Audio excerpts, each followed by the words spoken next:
우리 인사합니다. 할렐루야 샬롬 하고 인사합니다. 할렐루야 샬롬 샬롬 샬롬 샬롬 샬롬 샬롬. 하나님 사랑합니다. 여러분 주 안에서 사랑합니다. 오늘 창세기 4장 Began to call on the name of the Lord.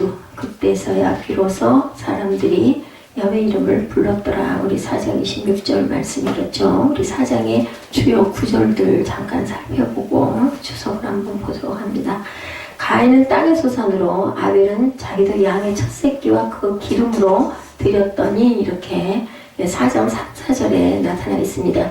가인과 아벨은 첫사람 아담과 하와 이후에 성경에 최초로 등장하는 첫 사람들이에요. 인물이죠.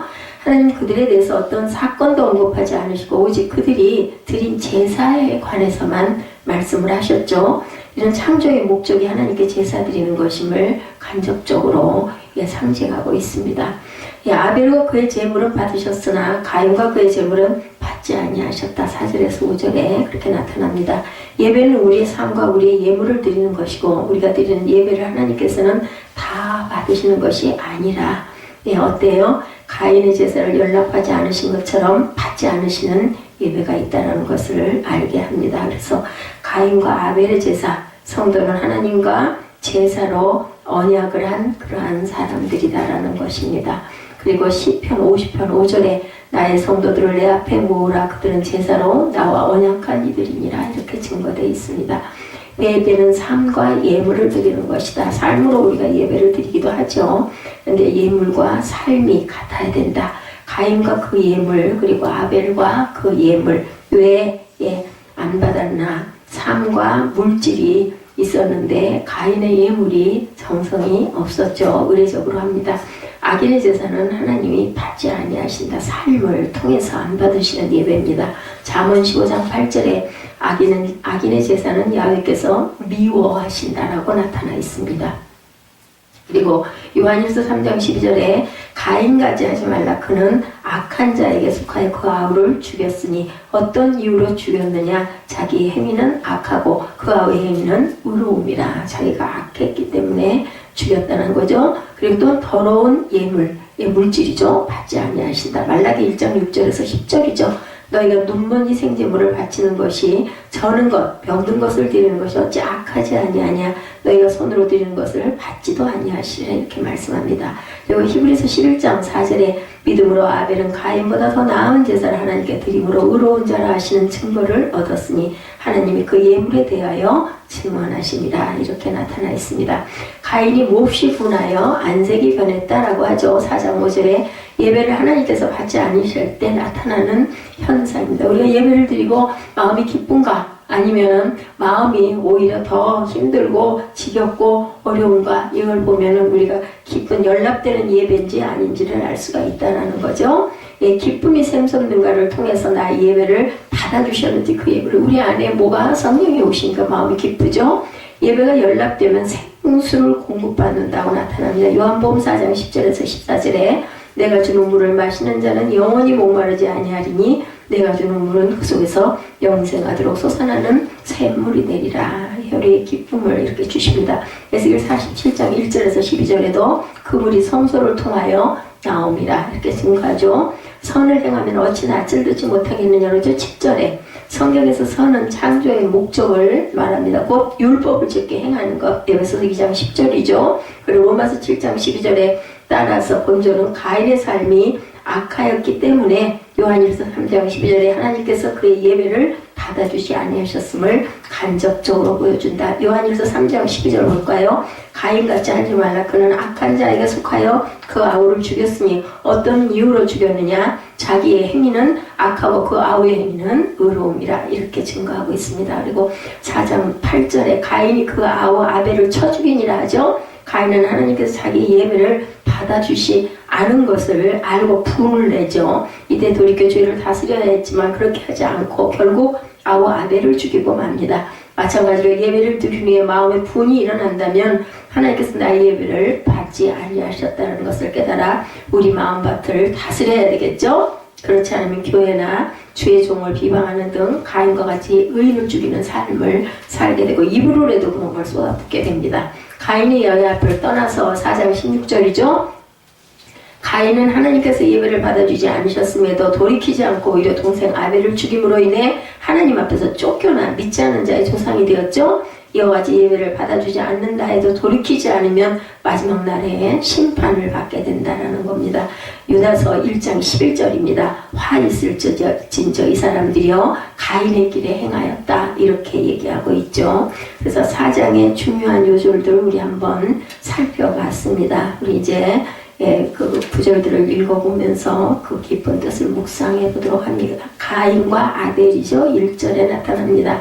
아담과 하와가 동침하는 성생활 결과 두 아들을 낳게 된 게 바로 가인과 아벨이었다. 이름이 가인은 뭐 했어요? 농사를 짓는 자였고 아벨은 양을 치는 목축업에 종사했다라고 1절에 나타납니다. 이는 성경 역사상 양대 직업이 됩니다. 목축하는 자와 농사하는 자 두 가지의 일을 하게 되죠.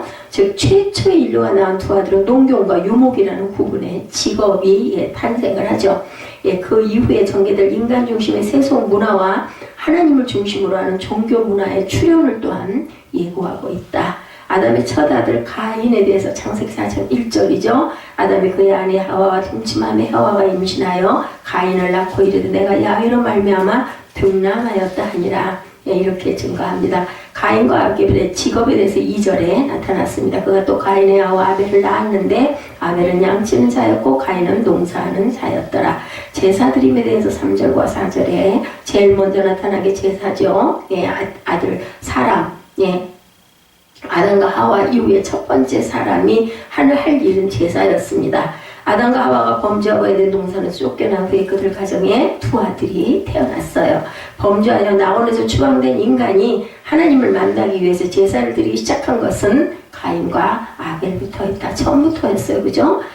형 가인은 농사짓는 사람이었으므로 땅의 소산으로 제물을 삼아 하나님께 제사를 드렸다. 3절이죠. 그리고 동생 아벨은 양을 치는 목자였으므로 양의 첫 새끼와 기름을 제물로 드렸다. 제사에는 순종이 동반되어야 된다고 그러죠. 사무엘상 15장 22절입니다. 사무엘이 이르되 야훼께서 번제와 다른 제사를 그의 목소리를 청종하는 것을 좋아하신 같이 좋아하시겠나이까. 순종이 제사보다 낫고 듣는 것이 수양의 기름보다 낫다. 예배보다는 순종과 듣는 것. 뭐 듣는 것도 우리 귀가 열려야 듣죠. 그래서 이것도 예배의 의미를 상징하고 있습니다. 상한 심령의 제사를 우리는 또한 드려야 된다고 하죠. 시편 51편 16, 17절입니다. 주께서는 제사를 기뻐하지 아니하시나니 그렇지 아니하면 내가 드렸을 것이라. 주는 번제를 기뻐하지 아니하시나이다. 하나님께서 구하시는 제사는 상한 심령이라. 하나님이여 상하고 통회하는 마음을 주께서 멸시하지 아니하시리라. 이렇게 증거되어 있습니다. 참외 한번 못 봤으니 아벨의 제물과 가인의 제물. 히브리서 11장 4절입니다. 믿음으로 아벨은 가인보다 더 나은 제사를 하나님께 드림으로 의로운 자라 하시는 증거를 얻었으니 하나님이 그 예물에 대하여 증언하십니다. 그가 죽었으나 그 믿음으로 지금도 말하느니라. 제사의 결과가 어떻게 됐어요? 4절과 5절에 보면 가인과 아벨이 각각 드린 제사에 대한 상반된 결과가 기록되어 있습니다. 그러니까 우리가 예배를 드려도 예외에도 그죠? 드린 예물에도 이렇게 상반된 결과가 있을 수 있다라는 거죠. 마음밭의 중심으로 우리가 정말 순종과 그리고 주님께 그 감사로 드리는 예배냐 아니냐의 차이가 있다. 가인의 제사는 하나님께 연락되지 않았고 아벨의 제사는 연락이 되죠. 이에 대해서 히브리서 기자는 가인의 제사가 믿음이 없이 드린 제사였기 때문이다. 그리고 히브리서 기자는 아벨은 믿음으로 가인보다 더 나은 제사를 드렸다라고 얘기를 하죠. 그리고는 초태생은 가장 귀한 것을 의미합니다. 출애굽기 13장 2절에 보면 이스라엘 자손 중에서 사람이나 짐승을 막론하고 태에서 처음 난 모든 것은 다 거룩히 구별하여 내게 돌리라. 이는 내 것이라 하시니라. 하나님께서 처음 난 것, 그죠? 초태생이라고 하죠. 처음 태어난 것. 인애가 동반된 제사를 또한 연락하신다고 그럽니다. 호세아 6장 6절. 나는 인애를 원하고 제사를 원하지 아니하며 번제보다 하나님을 아는 것을 원한다. 흠 있는 제물을 연락지 아니하신다고 그러죠. 말라기 1장 9절에서 11절. 그래서 교회에 하나님께 뭔가를 드리는 거는 하나의 예를 들면 우리가 어떤 그 수수감사절 지난번에 지냈지만 그럴 때 하나님께 드리는 거는 특별히 정말 좋은 것으로 가장 사람도 좋은 걸 골라 먹는데 하나님께 드리는 것은 제단을 쌓더라도 좋은 것으로 드려야 된다. 자, 그래서 흠 있는 것은 연락으로 하지 않는다 합니다. 말라기 1장 9절에서 11절 봅니다. 만군의 야훼가 이르노라 너희는 나 하나님께 은혜를 구하면서 우리를 불쌍히 여기소서 하여 보라. 너희가 이같이 행하였으니 내가 너희 중 하나님들 받겠느냐. 10절에 보면 만군의 야훼가 이르노라 너희가 내 제단 위에 헛되이 불사르지 못하게 하기 위하여 너희 중에 성전 문을 닫을 자가 있었으면 좋겠도다. 내가 너희를 기뻐하지 아니하면 너희가 손으로 드리는 것을 받지도 아니하리라. 11절에 만군의 야훼가 이르노라 해 뜨는 곳에서부터 해 지는 곳까지 이방 민족 중에서 내 이름이 크게 될 것이라. 각처에서 내 이름을 위하여 분향하며 깨끗한 제물을 드리리니 이는 내 이름이 이방 민족 중에서 크게 될 것이니라. 이렇게 하나님께서는 말라기 때에도 이방인들이 내가 너를 해 뜨는 곳에서부터 해 지는 곳까지 내 이름이 크게 쓰일 것이다 라고 말씀을 합니다. 그래서 헬라인이나 유대인이나 하나님께서는 미리 선택하셨다. 가인의 범죄와 형벌이죠. 분노합니다. 가인이 5절에 자신이 드린 제사가 하나님께 연락되지 않은 것을 안 가인은 하나님의 처사에 강한 불만을 표시합니다.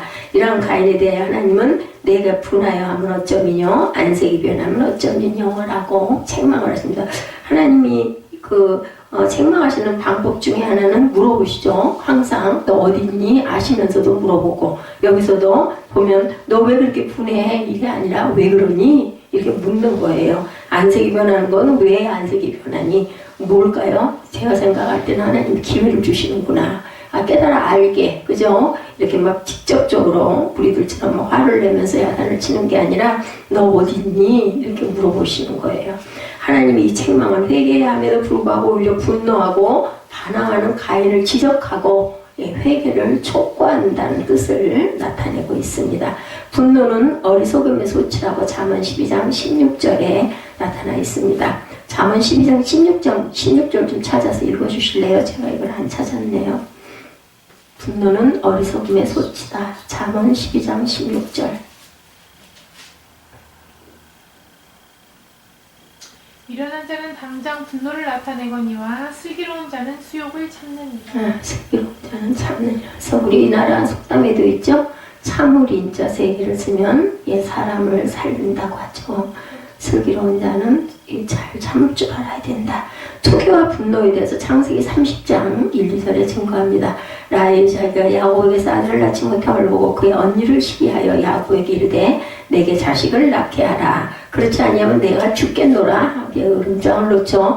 그랬을 때 야곱이 말하죠. 라헬에게 성을 내어서 이르되 그대를 임신하지 못하게 하시는 이는 하나님이시니 내가 하나님을 대신하겠느냐. 정답입니다. 하나님께서 주시죠. 자녀도. 아벨을 죽이는 가인에 대해서 나타납니다. 7절 8절 보면 하나님의 거듭된 책망에도 불구하고 가인은 회개하기는커녕 도리어 하나님께 연락된 제사를 드린 동생 아벨을 시기합니다. 그리고 동생을 죽이려는 생각을 품습니다. 가인은 아벨을 살해하기 위하여 그를 광야로 유혹해내서 거기서 살해하죠. 8절에 보면 가인이 그의 아우 아벨에게 말하고 그들이 들에 있을 때 가인이 그의 아우 아벨을 쳐 죽였다. 이렇게 나타납니다. 이렇게 해서 이제 첫 번째 최초의 살인 사건이 나타납니다. 사무엘아, 이 형제간의 살인은 죄가 인간에게 들어 얼마만큼 파괴적인 역할을 할 수 있는가. 죽이기도 한다는 거예요. 무서운 살인에. 그래서 우리가 마음에 사람 누군가를 죽이려고 하는 마음을 품는 것도 살인이다라는 뜻이 바로 여기서 가인과 아벨의 이 가인에서 인한 것 같습니다. 의인들의 죽음에 대해서 마태복음 23장 35절에 증거합니다. 그러므로 의인 아벨의 피로부터 성전과 제단 사이에서 너희가 죽인 바가랴의 아들 사가랴의 피까지 땅 위에서 흘린 의로운 피가 다 너희에게 돌아가리라. 그래서 일본은 이렇게 순교하는 사람들이 없어가지고 그렇게 그 성령이 강하게 임하지 않는다. 우리나라는 순교하신 분들이 많아서 하나님의 나라를 이렇게 지켰다 그러죠. 그래서 보면은 피 흘림이 없으면 사함이 없다. 이런 하나님의 말씀이 생각이 납니다. 광야는 크게 두려운 장소다. 신명기 1장 19절입니다. 우리 하나님 야훼께서 우리에게 명령하신 대로 우리가 호렙산을 떠난 너희가 보았던 그 크고 두려운 광야를 지나 아모리 족속의 산지 길로 가데스 바네아까지 이른 때라고 얘기합니다. 크고 두려운 장소다. 살인자 가인에 대해서 요한 1서 3장 12절에도 증거합니다. 가인같이 하지 말라. 그는 악한 자에게 속하여 그 아우를 죽였으니 어떤 이유로 죽였느냐. 자기 행위는 악하고 그 아우의 행위는 의로움이라. 의로운 사람을 본받고 따라가야 되는데 그걸 죽여버리는 거예요. 예, 괜히 믿고 시기가 나가지고 모두 사탄이 들어와서 죽이고 멸망시키는 건 무조건 사탄이다. 그죠? 예, 가인의 형벌에 대해서 가인은 아벨을 광야에서 살아있으므로 아무도 본 적 없을 것으로 알고 있었어요. 근데 이미 하나님께서는 물어보시죠. 9절에 내 아우 아벨이 어디 있냐. 이것도 또 어떤 요법이에요? 깨달고 회개하라고 기회를 주시는 거죠. 예, 하나님의 눈은 가인의 살인행위를 보셨고 하나님의 귀는 아벨의 의로움, 피가 호소하는 소리를 들으셨어요. 그죠? 10절에 아벨을 살해한 가인에게 하나님은 형벌을 내리십니다.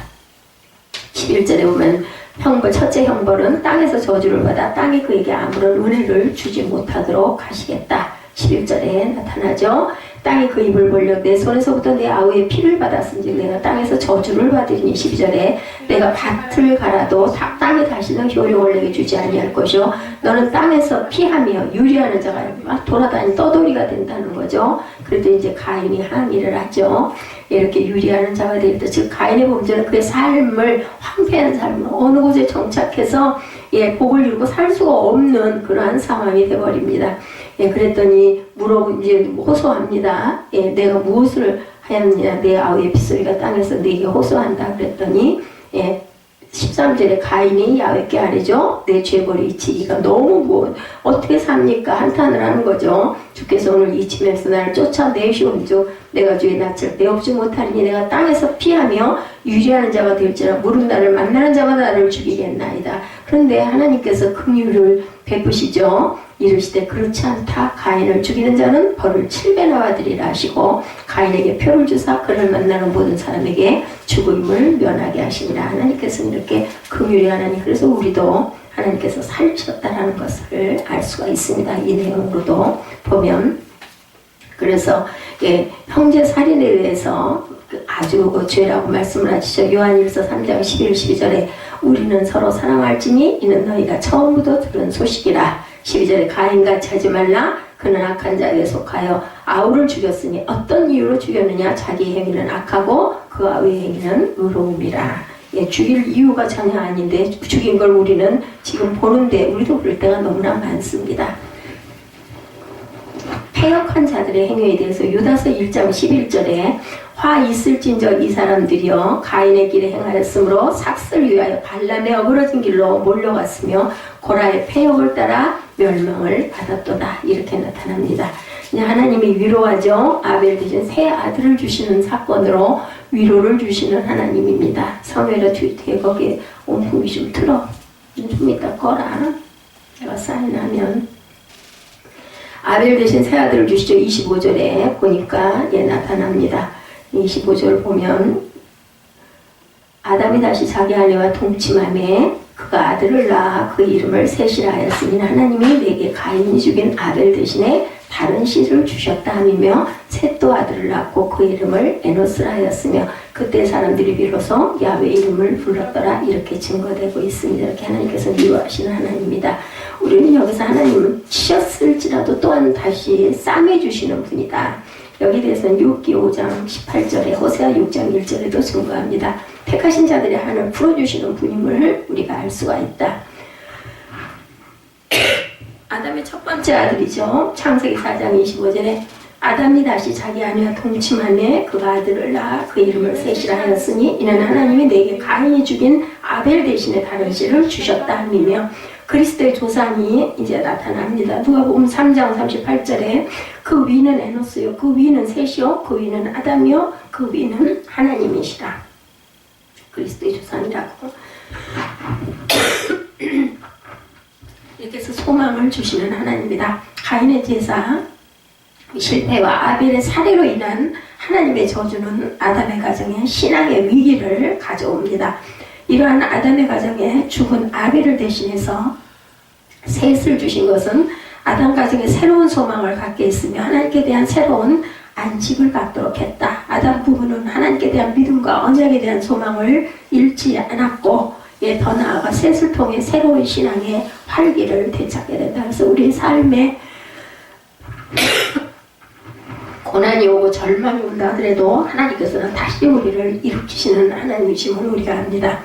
하나님이 주신 시에 대해서 25절에 아담이 다시 자기 아내와 동침하며 그의 아들을 낳아 그 이름을 셋이라 하였으니 이는 하나님이 내게 가인이 죽인 아벨 대신에 다른 씨를 주셨다 함이며, 야훼 이름을 부르는 족속에 대해서 창세기 12장 8절에 거기서 베델 동쪽 선으로 옮겨 장막을 치니 서쪽은 베델이요 동쪽은 아이라. 그가 그곳에서 야훼께 제단을 쌓고 야훼 이름을 부르더니 이렇게 나타납니다. 위로자 하나님에 대해서 고린도후서 1장 3, 4절에 찬송하리로다. 그는 우리 주 예수 그리스도의 하나님이시오 자비의 아버지시오 모든 위로의 하나님이시다 증거하죠. 에베소서 1장 3절, 베드로전서 1장 3절에 그리고 고린도서 1장 4절에는 우리의 모든 환난 중에 우리를 위로하사 우리로 하여금 하나님께 받은 위로로 모든 환난 중에 있는 자들을 능히 위로하게 하신다. 그래서 창세기 4장을 통해서는 하나님께 연락된 아벨의 제사와 관련해서 하나님께 예배를 드리는 자세가 어떠해야 하는지, 그죠? 그리고 우리가 또한 이렇게 정말 씻을 수 없는 죄를 졌다 하더라도 하나님께서는 또 우리를 새롭게 회복시키시려는 그러한 사랑을 갖고 있고 위로하시는 하나님의 모습을 우리가 봅니다. 또한 인간을 끔찍히도 사랑하시는 하나님의 모습을 우리가 보게 되죠. 그래서 긍휼과 구원의 하나님, 그는 우리에게 긍휼을 주시고 구원을 주셨다. 아담이 다시 자기 아내와 동침하며 그의 아들을 낳아 그 이름을 셋이라 하며 이는 하나님이 내게 가인이 죽인 아벨 대신에 다른 셋을 주셨다 함이며 셋도 아들을 낳고 그 이름을 에노스라 하였으며 그때 사람들이 비로소 야훼의 이름을 불렀더라. 그때부터 야훼 이름을 불렀습니다. 그래서 쭉 나오죠. 5장 21절부터 누구를 낳고 계속 이렇게 해서 쭉 나타납니다. 5장에 보면은 29절까지도 이렇게 나타나죠. 그래서 5장과 4장이 연결되어 있는 것을 누구 낳았다라는 것으로 쭉 연결이 됐기 때문에 우리가 알 수 있고 29절에 이름을 노아라 하여 이르되 야훼께서 땅을 저주하심으로 수고롭게 일하는 우리를 이 아들이 안위하리라 하셨더라. 그래서 노아가 우리를 안위했다. 그래서 결국은 다시 또 물로 심판을 하고도 노아의 그 자손들이 퍼져나가게 하시죠. 하나님께서는 창조하신 최초의 사람 아담과 하와가 하나님의 명령을 어기고 선악을 알게 하는 나무의 열매를 따먹은 불순종의 행위는 하나님과의 관계를 깨뜨립니다. 그뿐 아니라 사람 사이의 관계까지 파괴가 되게 하죠. 그들의 큰아들 가인이 작은 아들 아벨을 쳐 죽인 사건이 벌어진 것이 바로 하나님과의 관계뿐만 아니라 사람과 사람 사이의 관계, 또 가장 가까운 이웃과의 관계도 깼다. 내 죄벌이 지기가 너무 무거우니다. 그래서 이제 벌을 내리시니까 누가 그렇게 얘기해요. 가인이 나는 이제 이 벌 때문에 내가 살 수가 없을 것 같다. 창세기 4장 13, 4절에 주께서 오늘 이 지면에서 나를 쫓아내시온즉 내가 주의 낯을 배웁지 못하리니 내가 땅에서 피하며 유리하는 자가 될지라 물은 나를 만나는 자마다 나를 죽이겠나이다. 나는 정착을 못할 거다는 거죠. 그러는 가인에게 하나님께서 약속하시죠. 그렇지 아니하다. 가인을 죽이는 자는 벌을 7배나 받으리라 하시고 가인에게 표를 주셔서 그를 만나는 모든 사람들에게서 죽임을 면하게 하셨다. 악한 자도 하나님이 이렇게 보호하신다라는 거예요. 하나님께서는 가인에게 주신 표가 어떤 표인지 우리는 알 수는 없습니다. 아무튼 그 표 때문에 가인이 모든 사람에게서 죽임을 면할 수 있었다면 수치스러운 죄인의 표가 아니라 하나님의 보호 아래 있다는 표였을 것이다. 그런데 제가 여기에서 깨달은 부분은 그 표가 우리가 구원을 얻기를 원할 때 구원 받겠다라고 지금 가인이 하나님께 손을 내미는 거잖아요. 그랬을 때 하나님께서 구원의 징표를 주신 거는 예수의 십자가가 아닐까 저는 이렇게 마음의 감동으로 봤습니다. 누가 알려준 게 아니고요. 그게 아마 옳을 것 같습니다. 누구든지예요. 그러니까 악한 자까지도 이렇게 보호하시니까 선한 자는 더 이상 말할 필요도 없는 거죠. 그래서 하나님께서는 이런 긍휼에 끝까지 기회를 주시는 하나님이죠. 가인은 하나님 앞을 떠나서 그래서 에덴 동쪽 놋 땅에 거주하게 됐다고 16절에 증거합니다. 놋은 정처 없이 떠돌아다니다라는 그러한 뜻을 갖고 있습니다. 쉼이 없다라는 뜻이에요. 그러니 얼마나 고달프겠어요. 우리의 삶이 그래서 고달픕니다. 집이 없는 사람이나 목적이 없는 사람을 가리켜서 떠돌이라고 하죠. 정처 없이 유랑한다고 하죠. 그래서 놋 땅은 쉼이 없는 땅이라는 뜻을 갖고 있습니다. 놋은 정처 없이 떠돌아다닌다. 놋 땅은 쉼이 없는 땅. 하나님께서 멀어지는 삶은 진정한 안식이 없다. 그리고 늘 불안 가운데 방황할 수밖에 없음을 상징적으로 의미하고 있습니다. 하나님께서는 가인에게 사람의 손에 죽임을 당하는 일을 면하게 해 주셨을 뿐만 아니라 자손을 보는 일도 또한 허락하셨어요. 그죠? 가인은 아들을 낳죠. 그는 성을 쌓고 아들의 이름을 따라 성을 에녹이라고 명명합니다. 하늘로 올라간 에녹도 있지만 여기는 성의 이름이에요. 에녹이라는 성. 예, 그것은 누가 가인이 쌓은 성입니다. 가인은 이미 성 쌓는 기술은 발휘했지만 그의 후손들은 각종 기술의 원조들이 이렇게 해서 됩니다. 가축을 치는 자의 조상이 된 자도 있고, 예, 창세기 4장 20절이죠. 수금과 청소를 잡은 모든 자의 조상이 된 자 21절에도 나타납니다. 그리고 또한 22절에 구리와 쇠와 여러 가지 기구를 만드는 자도 나왔죠. 하나님께서는 비록 죄 지은 인간이지만 일을 해서 먹고 살 수 있게 하시고 풍악도 즐길 수 있게 하셨고 보다 편리한 삶을 추구하고 살 수 있도록 각종 재능을 주셨다. 이것도 어찌 보면 일반 은총 안에 속하는 것이 아닌가. 인간 안에, 예, 한 사람 안에는 이런 모든 재능들을 골고루 다 갖춰주셨는데 특별히 그것을 재능을 갈고 닦는 사람들은 또 자기의 그 어떤 그 달란트대로 더 크게 이루기도 하고 그렇지 못하기도 하죠. 그리고 재능을 주셨지만 그걸 또 갈고 닦지 못해서 실패하고 그냥 실족하는 사람도 있습니다. 그 재능으로 인간은 문화를 발전시킬 수가 있었다. 그러나 인간이 그들의 범죄에도 불구하고 하나님께서 그들에게 남겨두신 재능으로 각종 기술을 개발하고 문화를 발전시키기는 했지만 그 문화 때문에 또한 인간성이 향상된 것은 또한 아니다. 그죠? 몸물이 이렇게 발달된 지금 어때요? 우리 정말 그 인간성을 잃어버리고 가고 있습니다. 인간성은 오히려 더 포악해지고 무절제해가고 무서워져가고 지금 세상이 점점 무서워진다라는 생각이 듭니다. 각종 기술의 원조가 된 자들이 아버지인 라멕이 그의 두 아내에게 한 말이 그것을 대변하고 있죠. 오늘 첫 번째 보면 바로 앞에는 4장 23, 4절에 보면 라멕의 아내들에게 이르되 아디와 실라여 내 목소리를 들으라. 아다와 실라여 내 목소리를 들으라. 라멕의 아내들이여 내 말을 들으라. 나의 상처로 말미암아 내가 사람을 죽였고 나의 상함으로 말미암아 소년을 죽였도다. 이렇게 증거합니다. 가인을 위하여는 벌이 7배일지며 라멕을 위해서는 몇 배요? 벌이 77배라고 얘기합니다. 7배에서 77배면은 몇 배예요? 예.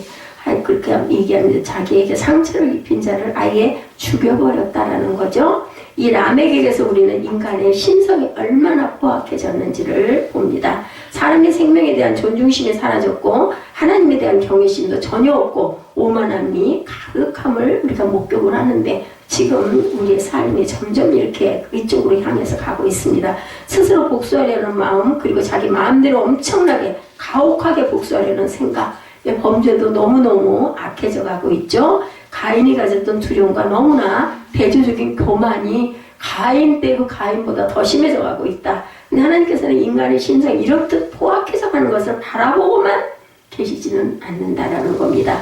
갈수록 포악해져 가는 가인의 후손들과는 다른 사람들을 만들고 계셨음을 보여주는 것이 바로 오늘 본문이죠. 먼저 4장 25, 6절에 보니 뭐라고 얘기하고 있어요? 아담이 다시 자기 아내와 동침함에 그가 아들을 낳아 그 이름을 셋이라 하였으니 이는 하나님이 내게 가인이 죽인 아벨 대신에 다른 씨를 주셨고 셋도 아들을 낳고 그 이름을 에노스라 하였으며 그때 사람들이 비로소 야훼 이름을 불렀다. 에노스가 나오고 나니까 그때 여호와 하나님을 불렀다고 나타나고 있습니다.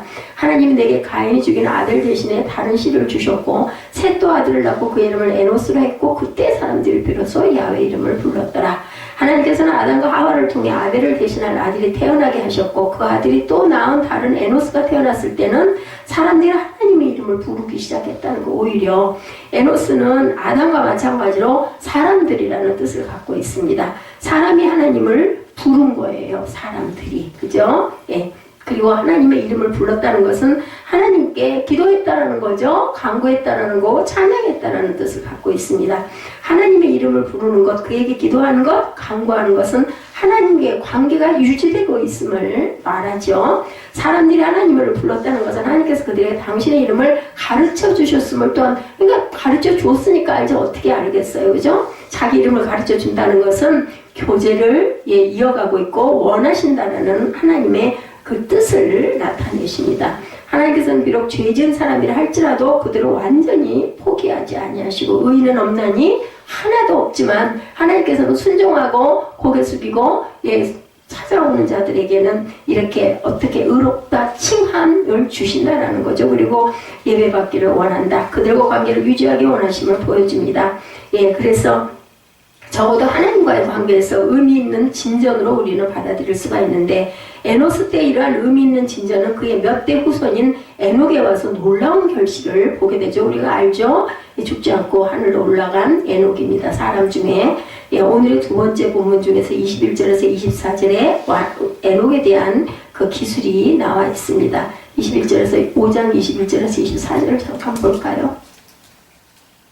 21절 에녹은 65세에 누구를 낳았어요? 무두셀라를 낳았고 5장 21절입니다.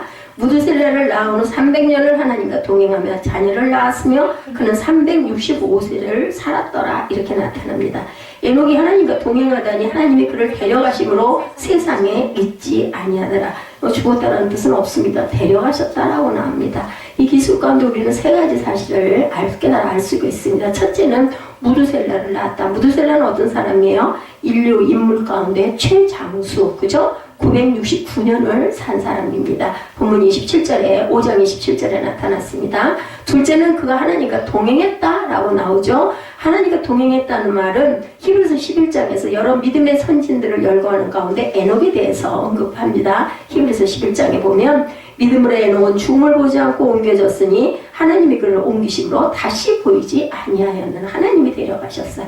그는 옮겨지기 전에 하나님을 기쁘시게 하는 자라는 증거를 받았느니라 이렇게 증거되어 있습니다. 히브리서 11장 5절에서 6절입니다. 그래서 결론은 믿음이 없이는 하나님을 기쁘시게 하지 못하나니 하나님께 나아가는 자는 반드시 그가 계신 것과 또한 그가 자기를 찾는 자들에게 상을 주십니다. 찾아야 주신다라는 거예요. 선택입니다. 여기서도 보면 하나님께서 우리는 선택의 의지를 우리에게 주셨습니다. 그냥 로봇처럼 그냥 너 이거 해 하면 하는 게 아니라 내가 선택하게 항상 선택이 본인의 몫입니다.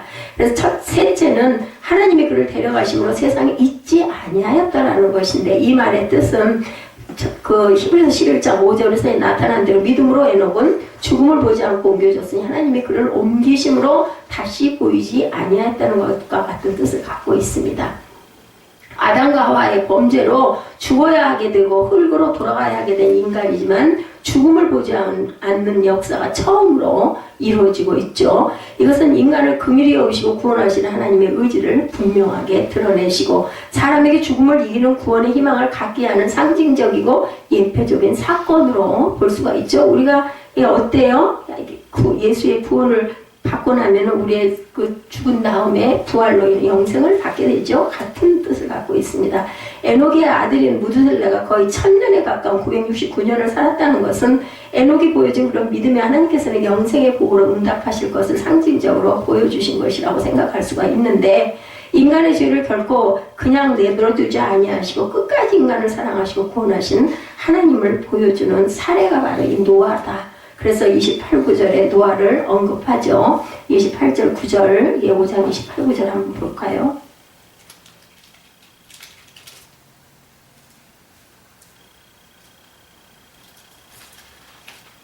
붙어가지고 18, 9절 라멕은 182세의 아들을 낳고 이름을 노아라여 이르되 야훼께서 땅을 저주하심으로 수고롭게 일하는 우리를 이 아들이 안위하시리라 하였더라. 이렇게 안위한다. 위로한다라는 거죠. 안정되게 위로한다. 푹 쉰다. 우리가 안식한다라고 얘기합니다.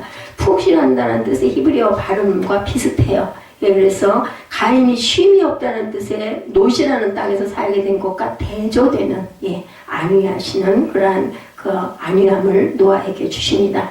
하나님께서는 멀어지는 삶은 하나님께서 멀어지는 삶은 진정한 안식이 없고 불안할 수밖에 없지만 그러니까 우리가 일상 속에서 불안이 오면 제가 그런 걸 많이 느껴요. 아침에 일어날 때 아무도 그걸 모릅니다. 근데 어느 날은 정말 진짜 아무것도 아닌 작은 일 하나 가지고도 마음이 아주 안 편해요. 그냥 뭐를 했는지도 모르겠고 안 편고 불편한데 어떤 날은 아주 편안할 때가 있죠. 그래서 하나님이 함께 하시는 그 삶이 얼마나 우리에게 평강을 주는지를 알 수가 있습니다. 그래서 노시라는 땅에서 살게 된 것과 대비가 되는데, 하나님에게서 멀어지는 삶은 진정한 안식이었고 늘 불안할 수밖에 없지만, 하나님의 말씀에 순종하는 사람은 평안과 쉼이 있을 뿐 아니라 남들에게도 위로가 되는 의로운 삶을 살게 됨을 상징적으로 노아를 하나님께서 주심으로 인하여 거기에서 우리에게 알려주신다. 노아가 어떤 사람이었는지는 우리가 잘 알죠. 창세기 6장에서 8장의 기술대입니다. 대홍수 이야기를 통해서 우리가 너무나 잘 알고 있는 이야기죠.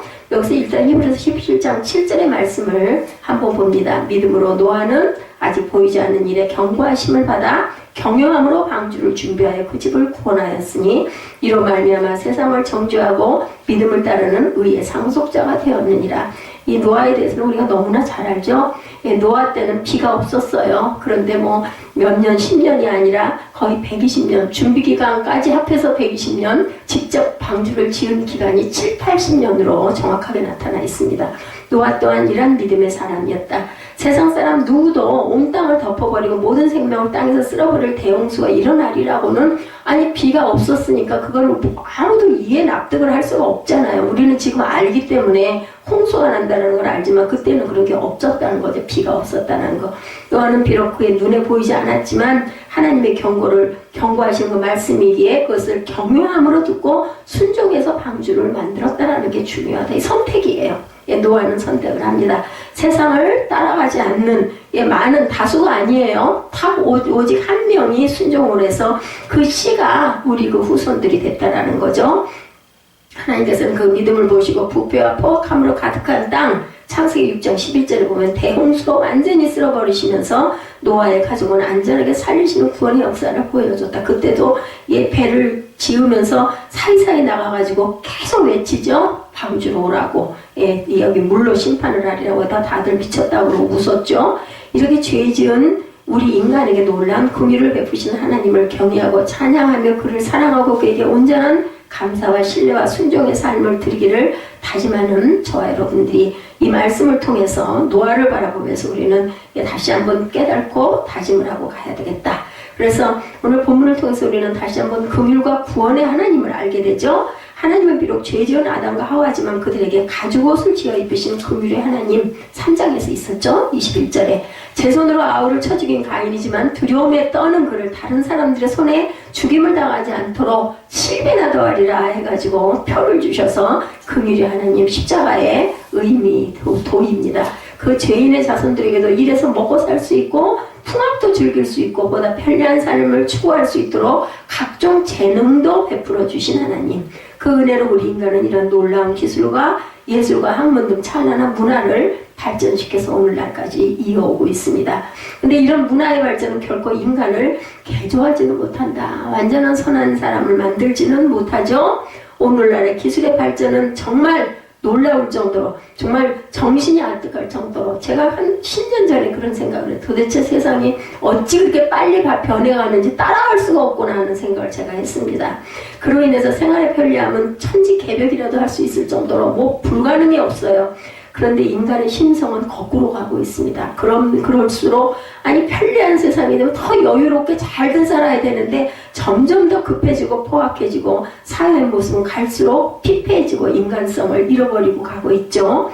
과학과 기술의 선진국이었던 독일의 나치 정권과 일본 제국주의가 자행한 반인류적인 흉악 범죄, 그리고 오늘날 이슬람 국가를 표방한 테러 집단이 행하는 천인공노할 야만적 살인 행위를 보면 이것도 또한 우리가 참 깨달고 느끼는 바가 굉장히 많습니다. 근데 이러한 인간의 무한한 타락과 비인간화의 역사의 병행에서 하나님께서 일으키시는 긍휼과 구원의 역사가 있음으로 인하여서 우리가 소망을 갖고 위로를 받고 갑니다. 죄를 씻으시고 악을 이기시고 세상을 구원하시는 하나님에 대한 믿음을 우리는 꼭 갖고 가야 되겠다. 뭐 남는 게 뭐 있겠어요, 그죠? 이것밖에 남는 게 없습니다. 우리에게 받을 수 있는 유산은 이것뿐이에요. 그래서 긍휼과 구원의 하나님께서는 이미 예수 그리스도의 십자가를 통해서 궁극적인 승리가 된 걸 우리는 압니다. 성경에 나타나 있기 때문에. 그래서 정말 우리는 복된 그런 그 세대에 태어난 거예요. 이 구약에는 이러한 것들이 하나도 없었죠. 이런 성경도 없었고. 그래서 부활하셨고 다시 오셔서 하나님의 나라를 완성하신 예수 그리스도 안에서 우리는 승리의 확신과 기쁨을 누릴 수가 있다. 뭐만 하면? 선택만 온전하게 하면.